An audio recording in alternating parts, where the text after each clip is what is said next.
plus the mouse with our thoughts on episode 3 of the Imagineering Story.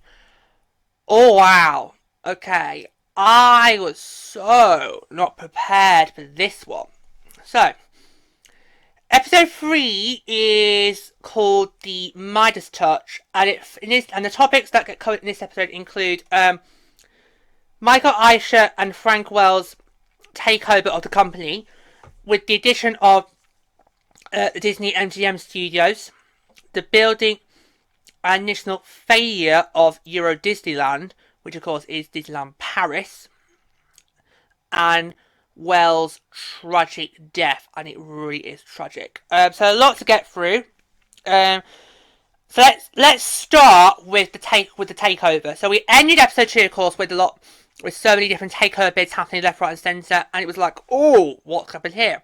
We immediately pick up Eisner and Wells become the new people in charge, and immediately say to the Imagineering company, "You're safe." And the Imagineers go and breathe a huge sigh of relief, and then immediately we go on to see the next big works, which are MGM Studios and of course Star Tours, which of course has become a big major attraction still today. And of course, obviously, we now have the inclusion of Star Wars into the Disney fold. Because for me, ever since a really young age, I felt, okay, there's a Star Wars ride here, but Star Wars isn't Disney. So, because I remember when the day it was announced when Disney had acquired the company that made Star Wars, I thought, my initial thoughts were, well, it's about time. Because the writing was sort of on the wall from the very beginning. So all the way back to when the original Star Tours got built. For me, the writing was kind of on the wall. That, one day Disney's going to take Star Wars. Disney will have Star Wars. Or they'll try and make their own sort of Star Wars. They'll have Star Wars. So it's not... to me, it's not really that surprising that fast forward now into 2021... Disney, of course, now owns the rights to Star Wars, and obviously has been basically work with some new Disney Plus series, and of course we have the sequel trilogy. But of course, I've got quite mixed reviews on that. So it was still quite fascinating to learn how with Star Wars, this is a big. There's not Star Wars. Star Tours at the time was a big change in direction for Disney, because this was their first big attraction on something that was not a Disney film. And to see the work that went in, all the details, all amazing, and also the fact that, oh my god, the queues, and to learn that the park had to be extended to about 60 hours just so that people can go on, because they've been waiting 4-hour queue lines. It's just, oh my god, it's just, wow. And that shows how popular one attraction can be. Because I think in each 6 resorts you will find that one attraction that is so popular, the lines are absolutely massive. In Paris, it's Crush's Coaster. You will, if you ever go to Walt Disney Studios Park in Paris, you will always pass Crush's Coaster, and you will always see like a massive queue line. It is so popular. After almost 15 years of being open, so that was quite amazing to see the detail in Star Tours, and to learn about the ride system, the way into it, because obviously it's been very different to Disney, what they have been doing. So it's doing, and I have been on Star Tours myself. I've been on in Disneyland Paris. I did the first version, and then obviously did the Adventures Continue version. Although I didn't really notice too much of a difference. So it's nice to see that for me. Then, of course, we then get into Disney MGM Studios, which is kind of basically what the Walt Disney Studios Park in Paris originally was supposed to be. It's about, you go into the studio, and you basically feel like you're on a film set, where and the rides were about taking you behind the scenes to see what it's like on a film set. And that's, to me, what I love about the film industry. I always do love it when we get to have those moments where you can go behind the scenes, because I just feel like if people get to learn about what went into making these type of things, then people have more appreciation for them, and it makes my job of trying to get people wanting to watch these things or go on these things or experience these things. It makes my job as a performer easier to do, because you've got an understanding of what it takes for us to make all this happen. Maybe that's me trying to suggest I should maybe doing a little behind the scenes of how this works on my YouTube channel. Maybe, we'll see. But yeah, because I for me have developed my love for the entertainment industry at a very, very, very young age, and for me, I've been hooked to it, and there's no to be swaying me away. But I do feel for other people what it needs to take is for them to understand it and love it too, is if they see what goes into making it. And I just feel like the more people we can that gets to see the making of these things, the easier it'll be for me, the performers, and the construction workers to get you to go and experience them. So that's what MGM is all about, and we do get to see them on their big development of their big ride, the Great Movie Train, it was called, where it sold upon one of Disney's biggest flaws, which was oh god, I'm gonna forget. I forgot its name already. The film that had Zippity Doo Dah. Let me look it up. Zippity Doo Dah from the film. Sorry, I've watched this yesterday. I watched the episode yesterday. I've already forgotten what the film was called. I know the favourite song for it, which is called Zippity Doo Dah, Zippity my wonderful day. Play a sunshine in my way. Zippity Doo Dah, Zippity. That's something we all need in our life right now. It's from the film The Song of the South. There you go. From The Song of the South. Because that actually has been quite a controversial movie for Disney. And the Great Movie Ride solved the issue of how to combine the characters, so for the animal characters that were still in the song in the Song of the South, and combine it with this great movie. And looking at all those animatronics, they looked amazing. I mean, I'm not an animal person, but they just looked amazing. And I did love how they did show a shot of somebody coming out and being asked, "Oh, what did you make of it?" And it was like, "Oh, Disney outdid themselves." Wasn't there? So what's quite interesting about this episode 3, even though it's called the Midas Touch, and we see how Eisner and Wells have been producing Imagineering gold left, right and centre, there was a black sheep, which is of course Euro Disneyland. Now, for me, throughout watching the Imagineering Story, sorry, got tongue, oh god, really tongue-tied here. Right, for me, watching each episode of Imagineering Story, I want to find out if there's anything that I don't already know. Because I know a lot about the Disney parks, but I want to see in this series, is there at least one thing that I don't already know? I can then go, oh wow, I never knew that. In episodes 1 and 2, yes, and here it comes in episode 3. And that is the bad initial reaction to Paris actually happening. Now, I had no idea that Disneyland Paris used to be known as Euro Disneyland. To me, it's always been known as Disneyland Paris. And before that, Disneyland Resort Paris. Because, let me bring the timeline up of Disneyland Paris' naming. Because when I took my first visit, at the age of 8, in the summer of 2005, it was known as Resort Paris. And then they changed the name a couple of years later to make it into Paris. Just Paris. So let me try. Right, so let me bring the title up. Right, so. Right, here we go. So between 1992 and 1994, it was known as Euro Disney. Then between that's between April 1992 and May 1994. Then from June to September of 1994, it was known as Euro Disneyland Paris.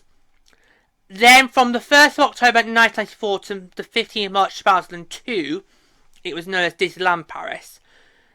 Then between the 16th of March 2002 all the way to the 3rd of April 2009, it was known as Disneyland Resort Paris. So for the first 4 years of my visiting Paris, I knew it as Disneyland Resort Paris. And I remember when they changed the name back to Disneyland Paris in April 2009, I, at least for the first 2 and 3 years after that, struggled and still kept referring to it as Resort Paris. It's only been the last nearly 9 years that I've now been able to say this Disneyland Paris. So I never knew it was originally known as Euro Disneyland. And that's the first problem. Because calling it Euro Disneyland makes you think it's exactly the thing that the French feared.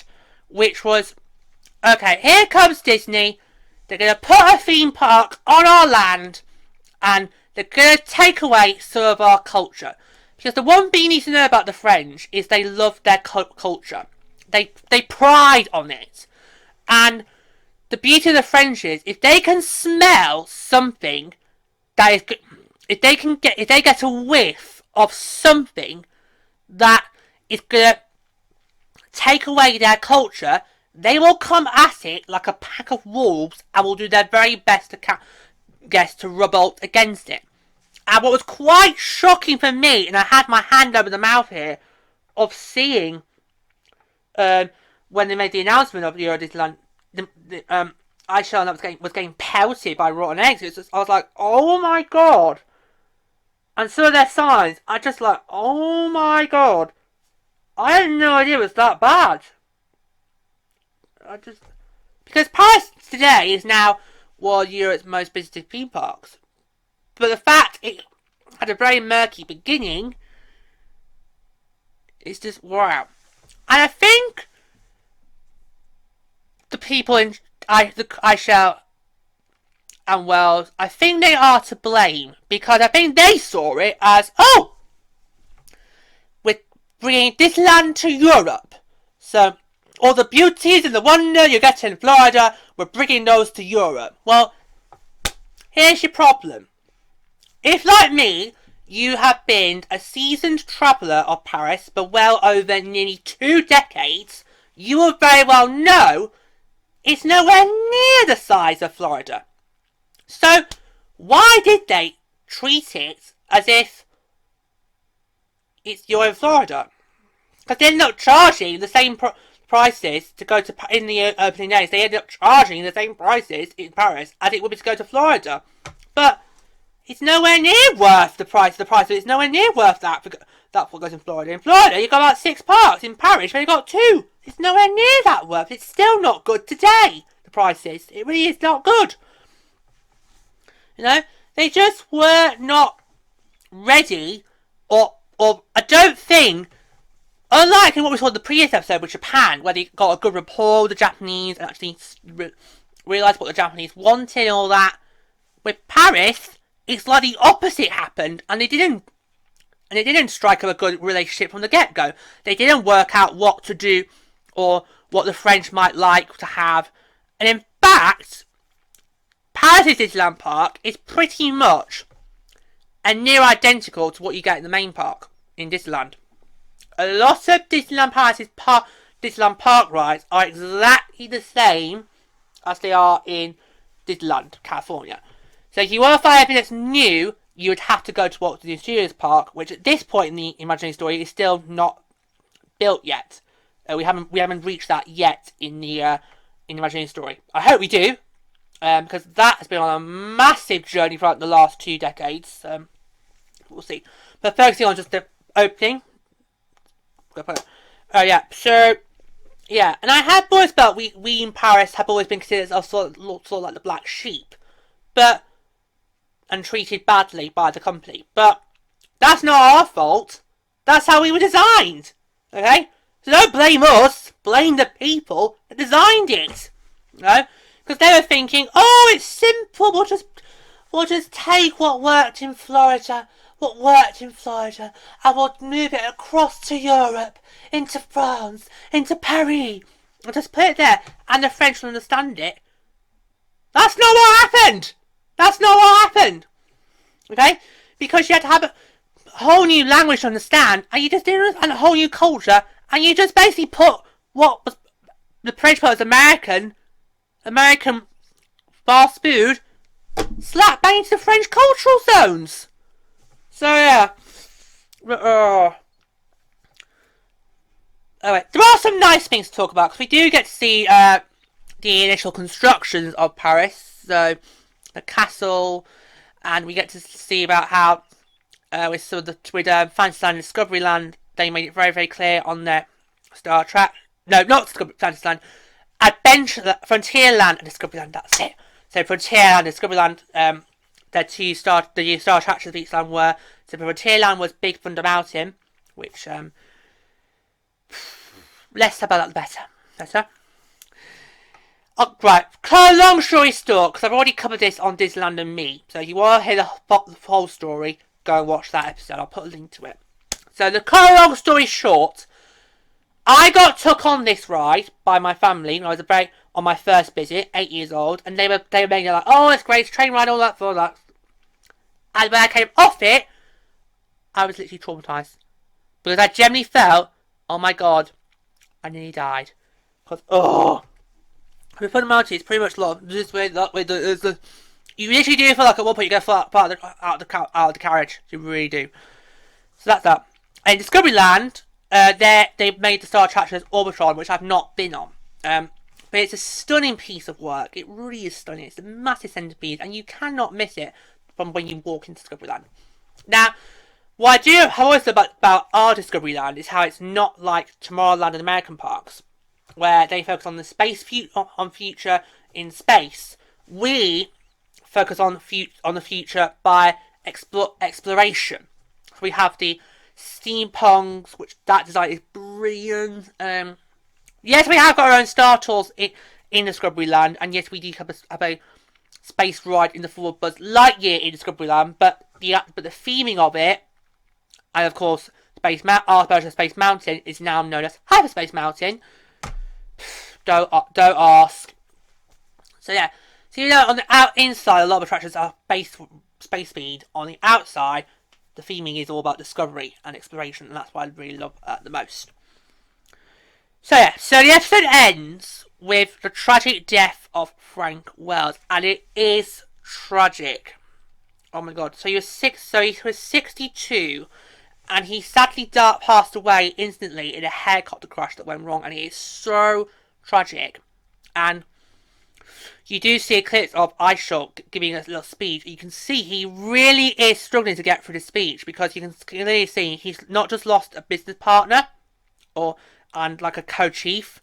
He's lost a really, really good friend, and you can see how the mood turns somber. And the episode ends with the Imagineers saying, oh, how we've now lost a great guy and everything, and that we're now not gonna do more theme parks. That's where the episode ends. So it kind of ends with a dark ending. And this is only the halfway point of the series, because this is episode 3 of 6. We've got 3 more episodes to come. But if you watch episode 3, you think, oh my god, this takes a really dark turn. There's a lot of it does make your stomach turn in this. It really did mine. Mainly because obviously it focuses on Paris. Yeah, so wow. There's a lot that packs a punch in. So it's going to be a very interesting episode 4. So before we go, I'll just give you a little quick taste of what's coming in episode 4. In episode 4, the episode 4 is known as Hit or Miss. And the topics that will be covered in this episode will be the success of Disney Cruise Line, Disney's Animal Kingdom, and Tokyo Disney Sea, which was of course up until I watched episode 2 of the Imagineering Story. That was the only one I heard about. I knew Tokyo Disney Sea, but hadn't heard of Tokyo Disneyland. So we're going to do that, and we're also going to have the unrealised projects of Disney's America and Westcott, and the failures of Disney's California Adventure, Hong Kong Disneyland, and the Walt Disney Studios Park. Oh, so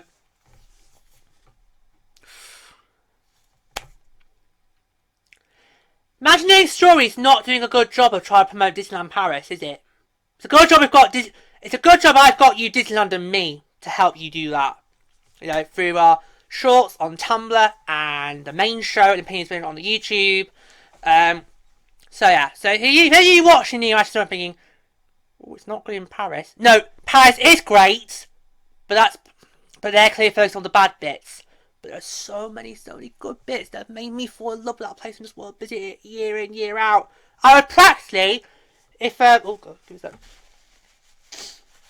If they were able to have little accommodations on site, I gladly would go and move there and live there and would probably work there. So yeah. Yeah. The Walt Disney Studios Park, as I've mentioned already, has a very, very big journey. I think we're going to cover this on an episode of Opinions Based with Islam and me, because there's a lot to pack in, but we'll see what Imagineering Story does first before we do that. Okay, that brings us to the end of the show. Thank you so much for watching what's been quite a somber and gut-wrenching show. If you'd like to see more, then please do click the subscribe button. It only takes a second, and once you have done, you are never going to miss a single moment when new content arrives, including new episodes of Plus the Mouse. Well, all left for me to say is, until next time, au revoir! Hello, George Hand here.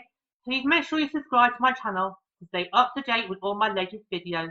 Don't forget to like, send a comment below, and why not stick around to watch a few more? Go on, I highly recommend it.